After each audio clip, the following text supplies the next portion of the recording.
Conseil des ministres mun ale baaraw timɛla arabado n'o bɛnna octobre kalo tile 18 ma san 2023 ka jira k'a fɔ a ɲɛmaa tun ye colonel Asimi Goita bolo wa n'u bɛ tali kɛ jamana ɲɛmaaba la Kulubakaw fɛ yen nɔ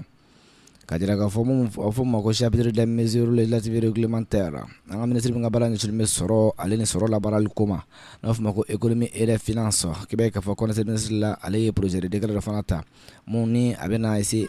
projet mun kɔnɔ ni o bɛna o sinsin a bɛ fɔ ma ko approbation du marché relative au contrôle à la surveillance des travaux ka jira k'a fɔ fɛn bɛ tali kɛ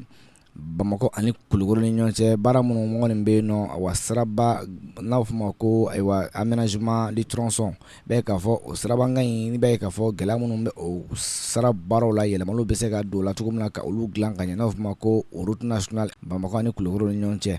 wa a ko in tala k'a bila o minɛn de kɔnɔna la bɛɛ k'a fɔ o ka projet de décret in kɔni a talen bɛ k'a bila o hukumu kɔnɔna la cogo min na a bɛ se ka waleya k'a kɛ k'a bila sagoya minɛn kɔnɔ cogo min na Cakɛda ma ko groupement de bureau d'études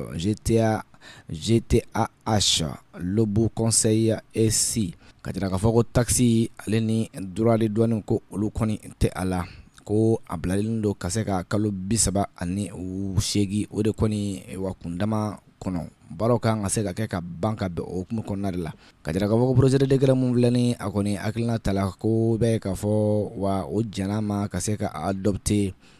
cogo min na wa laɲini minnu kɔni fɔlen bɛ ka se ka kɛ baara in la k'a lakuraya yaasa a bɛ se ka kɛ wa laɲini kɔnɔna sago yaasa a bɛ se ka kɛ jamana yɛrɛ ka sago kɔnɔna la k'i b'a ye k'a fɔ olu kɔni de timɛla mun bɛ tali kɛ bolonɔ la a bilala la Bamakɔ octobre kalo tile 18 san 2023 secrétaire général du gouvernement Mahamadou Daɲo officier national la ale bolonɔ bɛ sɛbɛn o la